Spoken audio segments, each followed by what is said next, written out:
Ay, no está. Listo, te agradecería. Eso, ahí está perfecto. Entonces, vamos a iniciar. 3, 2. ¿Qué tal amigos de Minuto 60? Bienvenidos nuevamente a este espacio donde dialogamos con distintas personalidades que tienen que ver con todo lo que pasa en Colombia. Uno de los temas que hoy está tomando mucha fuerza es esa elección precisamente del gobierno de Abelardo de la Espriella, pero sobre todo las decisiones que tiene que tomar este gobierno en materia ambiental. Y justamente para dialogar sobre esto, además porque es un personaje muy reconocido y por eso agradecemos que nos acompañe en Minuto 60, ustedes ya lo ven en pantalla, es Francisco Vera, activista, ambientalista y también defensor de derechos humanos, quien ha aceptado la invitación de Minuto 60 para dialogar sobre una carta que le envió al presidente electo Abelardo de la Espriella. Francisco, bienvenido a Minuto 60, ¿cómo va todo? Muy bien, muchas gracias por la invitación. Muy contento de acompañarlos. Bueno, ya, la pregunta de entrada es, ¿el presidente Abelardo de la Espriella ya le respondió esa carta? No ha respondido a la carta, así que aún estamos esperando esa respuesta. ¿Qué le decía usted justamente en esa comunicación al presidente electo? Bueno, pues le exponía varios asuntos y preocupaciones que no son de hecho recientes, sino por las cuales he venido manifestándome y más bien de hecho una gran parte de la población colombiana también las comparte. Muchos niños, niñas y adolescentes que tienen miedo, incertidumbre, digamos, en cuanto a lo que pasará en materia ambiental. Realmente nosotros no podemos votar, y es lo que le digo, pero sí nos preocupa mucho pues las decisiones que se tomen sobre nuestro futuro y por eso mismo le menciono la situación del fracking. Durante la campaña electoral se habló de fracking sostenible, de que era posible hacer fracking sostenible, lo cual es completamente falso. También le hablo de la situación de los defensores de derechos humanos en nuestro país, porque Colombia sigue siendo el país más peligroso prácticamente para aquellos que defienden el ambiente, la naturaleza, de manera legítima y pacífica y de otros asuntos, como por ejemplo el multilateralismo. También se vio varias declaraciones durante la campaña electoral, pues en contra de el sistema multilateral presente en Colombia, es decir, Naciones Unidas, el sistema interamericano de derechos humanos, que en realidad es fundamental para el desarrollo de nuestro país, para la protección de los derechos humanos y de la democracia en general. Así que realmente fue una ocasión para posicionarnos, digamos, en cuanto a muchas de las propuestas que contravienen el medio ambiente y el derecho a un planeta sano y digno. Francisco, usted me da una línea perfecta de conversación para poder dialogar con usted. Esa primera línea, ese primer tema, tiene que ver con ese término que hoy se utiliza en todo el mundo, a veces con conocimiento, a veces desde el desconocimiento, que tiene muchas miradas, muchos cuestionamientos y justamente es el fracking. Usted menciona que el fracking no puede ser sostenible. ¿Qué argumentos entrega usted justamente para sostener esta premisa que, insisto, es de mucho debate a nivel mundial? Así es, pues realmente es por varios motivos. Para comenzar, tenemos el primer argumento a favor de la biodiversidad de nuestro país. El fracking es una técnica popularizada en Estados Unidos. Es una técnica que se realiza pues inyectando bajo la tierra a grandes profundidades pues arena y una serie de tóxicos, de químicos que fracturan la roca, perdón. Literalmente significa eso, fracturación hidráulica. Esto, como lo digo, se popularizó ya tiempo atrás, hace bastantes décadas, en Estados Unidos. Yo creo que, de hecho, debe ser una confusión que tiene el presidente electo, que también tiene la ciudadanía estadounidense, la ciudadanía de este país, con el suelo de Colombia, porque la geología y la biodiversidad colombiana es completamente diferente. Tenemos acuíferos subterráneos que pueden verse afectados en posibles filtraciones de estos químicos tóxicos y nocivos para el agua, precisamente si no hay suficiente regulación y pues en esos casos el riesgo, sin embargo, continúa siendo extremadamente alto. Por ende, en esos casos lo que se debe hacer es el principio de precaución, es decir, en vez de exponernos a un riesgo, pues lo prevenimos. Eso es como el dicho típico, en vez de curar, mejor prevenir. Prevenimos y no curamos. Además, hay otro argumento que es innegable y es que el fracking, independientemente de donde se haga, pues emite gases de efecto invernadero y en particular uno que es el metano. un gas de efecto invernadero que es 80 veces más pesado que el que todos conocemos y escuchamos, que es el dióxido de carbono, es decir, calienta muchísimo más el planeta. Y finalmente es insostenible, de hecho, no solamente hablando en términos ecológicos, sino también económicos, porque implica hacer una inversión que se va a perder a largo plazo, que no va a haber un retorno a la inversión, básicamente porque actualmente el mundo pues continúa dependiendo evidentemente de los combustibles fósiles, del petróleo, del gas y del carbón, pero el futuro, es decir, las inversiones y la tendencia de inversiones a nivel global va hacia las energías renovables. Por ende, invertir en los combustibles fósiles es quedarnos en el pasado y no modernizar la infraestructura energética de Colombia, que debería ser hacia las energías limpias. Es decir, esta sería la manera de poder garantizar una soberanía energética en caso de no poder hacer fracking. Pues la verdad sí, la alternativa que ya se ha planteado y que pues se viene discutiendo a nivel global durante muchos años son las energías renovables. Por supuesto, no todos los países tienen la misma capacidad. Nuestro país es un país que depende muchísimo de las exportaciones de hidrocarburos, ¿no? Por ende, es un proceso que se realiza de manera más lenta y paulatina, pero invertir de nuevo en fracking o plantear la reactivación de este tipo de pilotos, de esta técnica de explotación, significa no un avance, sino un retroceso, no contribuye pues a esa diversificación de la matriz energética que necesita nuestro país en otras fuentes de energías, en la eólica, en la hidráulica, que también es muy potente en Colombia. Colombia para usted todavía está quedada justamente en ese caminar de la transición energética, que es otro de los temas que toma mucha fuerza en el país y que entrando el fenómeno del niño acá en Colombia, pues seguramente va a tomar mucha más fuerza. El país está quedado en ese diálogo, en esas conversaciones junto con empresas y demás. Yo creo que el país está, digamos, por una parte, más que quedado en un constante desacuerdo y pelea, de hecho, no solamente sobre el futuro ecológico y energético de Colombia, sino sobre muchos otros más ámbitos de la sociedad.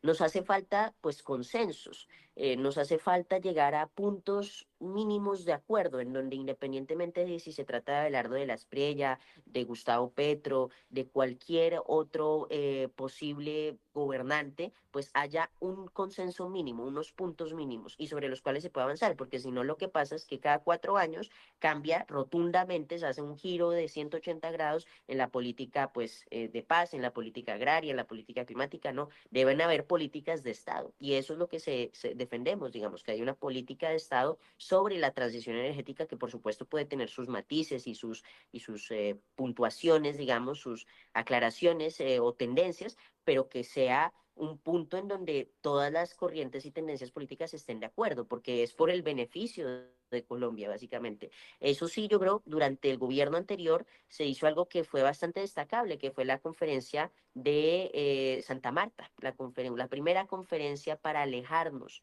de los combustibles fósiles, que como sabemos es la principal causa de la crisis climática y que justamente está intensificando, por ejemplo, como ya lo decías, el fenómeno del niño y muchos otros fenómenos meteorológicos a nivel global. Ya lo estamos viendo, ya tiene sus efectos en nuestros territorios. Francisco, ¿a usted le preocupa lo que pueda pasar en los próximos 4 años en Colombia en materia ambiental con Abelardo de la Espriella?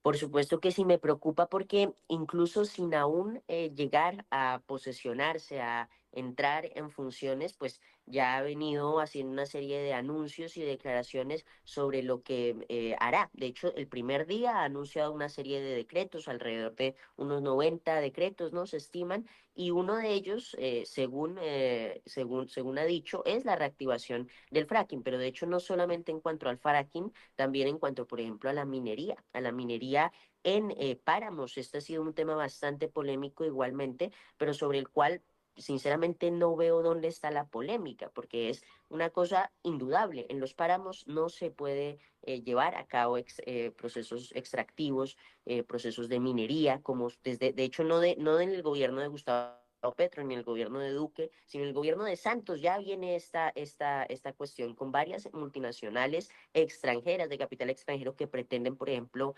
explotar el oro en el páramo de Santurbán, en la región de Sotonorte y en muchas otras zonas del país. Igualmente con la situación de la deforestación, que es también bastante grave en el sur de nuestro país, en la Amazonía, y de hecho también no solamente en la Amazonía, sino en otras regiones varias de Colombia. Así que realmente hay mucha incertidumbre en torno a la política ambiental, lo que se vio en el programa de Abelardo de la Espriella, ese ABC sobre medio ambiente que planteaba, era un enfoque del medio ambiente, pero desde una perspectiva de la seguridad y desde una perspectiva del desarrollo empresarial, básicamente la naturaleza como un medio de explotación y de crecimiento económico, es decir, omite totalmente pues la naturaleza como con un valor inherente, ¿no? Eso es un análisis más profundo sobre el valor que le damos a las cosas según la relación que mantenemos.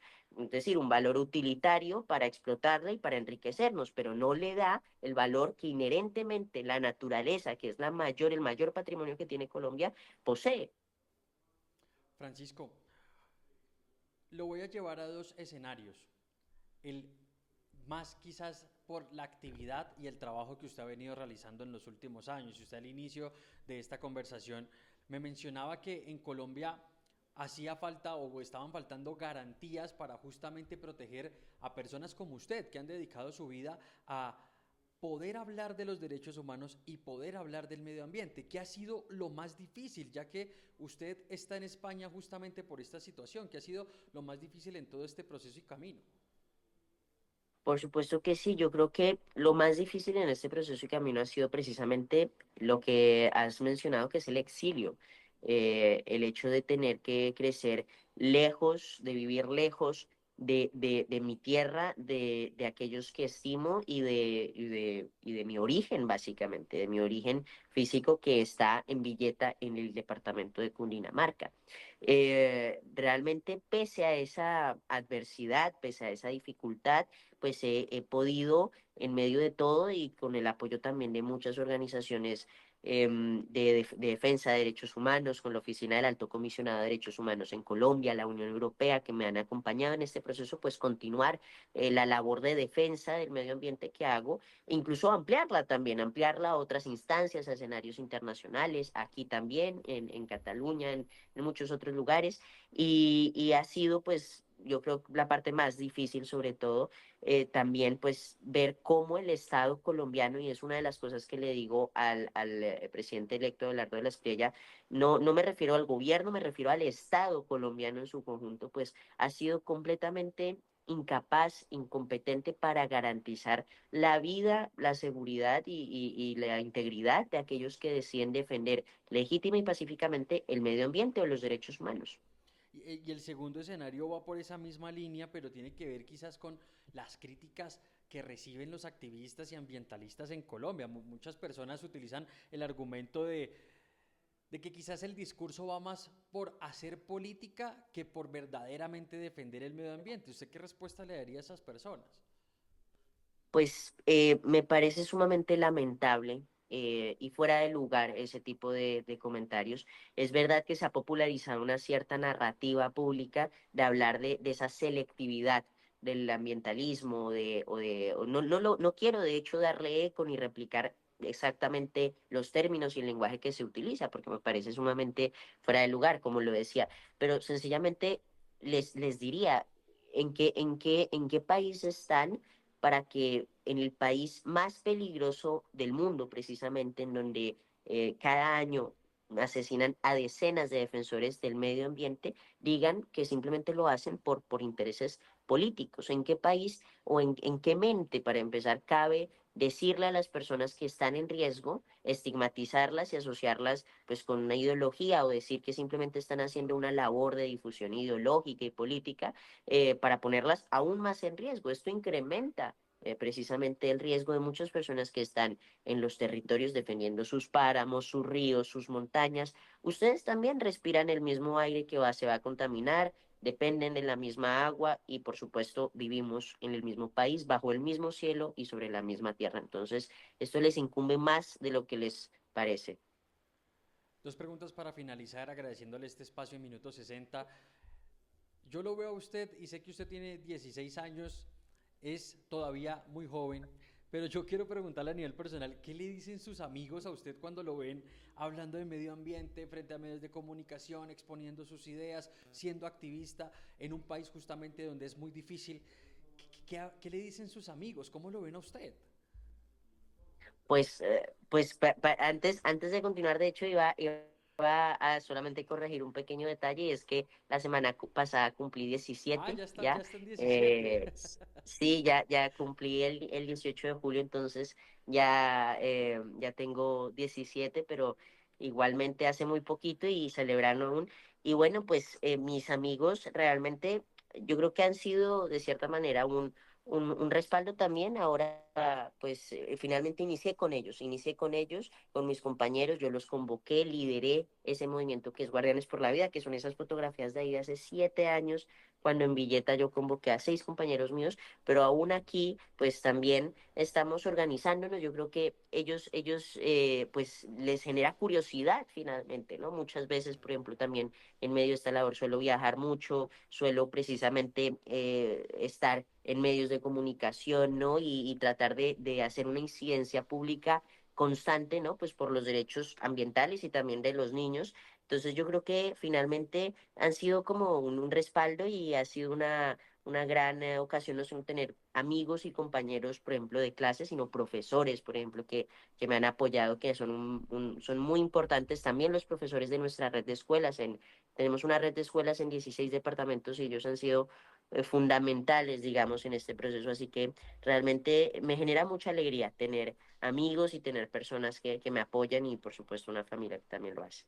Digamos que el gobierno electo le responde la carta, el presidente Abelardo de la Espriella le responde la carta, lo invita a volver a Colombia o que se encuentre en alguna parte del mundo para dialogar sobre medio ambiente. Si usted tuviera esos 5 minutos con él, ¿qué mensaje contundente le dejaría al gobierno en todos los argumentos, la idea, los debates que se generan en Colombia en torno al medio ambiente, al fracking sostenible, a los derechos humanos y demás? Por supuesto, yo creo que de hecho, pues el gobierno como tal no ha respondido. Yo lo hice una vez, se supo el resultado, ¿no? Pero cuando sea el momento también radicaremos la carta formalmente, por supuesto, para que se tenga una respuesta. Y realmente yo el mensaje que le doy al gobierno es que en sus manos está nuestro futuro y nuestro presente, que no traicione sencillamente también al pueblo colombiano. En efecto, creo que el mensaje debe ser que una parte de Colombia lo eligió, y de hecho muchas de esas personas que lo eligieron también tienen preocupaciones en cuanto al medio ambiente, en cuanto a los derechos humanos, en cuanto a la paz finalmente. No es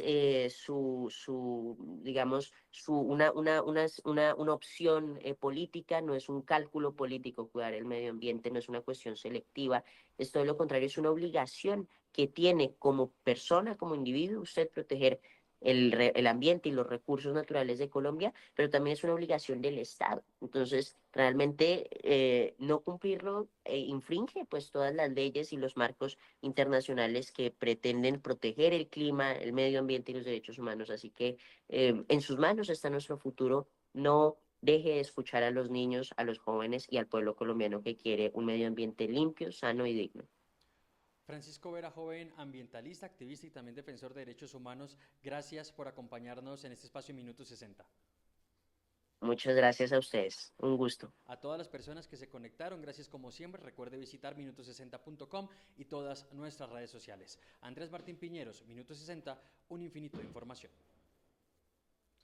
Listo, Francisco, muchísimas gracias. Salió genial, salió genial. Ya me voy a poner a trabajar en esta